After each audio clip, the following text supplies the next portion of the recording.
হাত ভেঙে গেছে, কারো মাথা ফেটে গেছে, ক্যামেরা, ফোন সব ওই জিকে গৌসের ছাত্রদল যুবদলের সন্ত্রাসী বাহিনী সব নিয়ে গেছে। এবং আমাদের একজন ভাইয়ের চোখে রড দিয়ে যখন গুতা মারছে, তার চোখ বের হয়ে আসার মতো অবস্থা, আরেকজনের মুখে রড দিয়ে বাড়ি মারছে। এই ভাইদেরকে এবং উনি আমার জেলা সেক্রেটারি এনসিপির, উনি একজন ভাইকে বাঁচাইতে গিয়ে রড দিয়ে উনার এই কনুই ভেঙে শেষ করে দেওয়া হয়েছে। আপনারা একটু কাছে নিয়ে আসেন, আপনারা যদি দেখেন যে এইখানে উনার হাতটার কি অবস্থা হয়েছে, এই জায়গায় মানে এটা ধরার মতো কোনো অবস্থা নেই। এখানে মাথায় এই যে রড দিয়ে প্রত্যেকটা জায়গায় বাড়ি মারছে।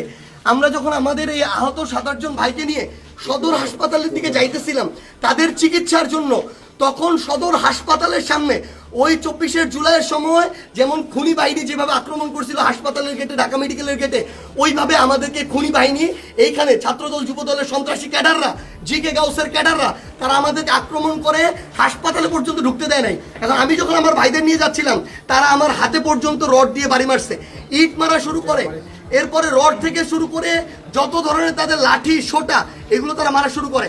এবং ওইখানে আমাদের ছাত্র শক্তি, যুব শক্তির, এনসিপির অনেক ভাইকে তারা ওইখানে মানে ওই সবার সামনে ওইখানে পিটায়। এবং আমরা এখানে পুলিশ দেখলাম, আমাদের সামনে থাকা তো দূরের কথা, আমাদের সাথে থাকা তো দূরের কথা, এত বড় হামলার পরে তারা পিছনে দাঁড়ায় দাঁড়ায় নাটক দেখতেছে। এই ছিল অবস্থা। এই যদি হয় বাংলাদেশের অবস্থা, তাহলে তারেক রহমানকে জবাব দিতে হবে।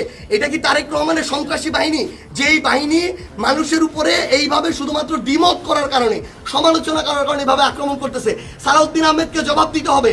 তারা কি এই জিকে গাউসদেরকে এই সন্ত্রাসী কার্যক্রমের ঠিকাদারি দিয়ে রাখছে কিনা, এর বিচার না হওয়া পর্যন্ত আমরা হবিগঞ্জে আছি।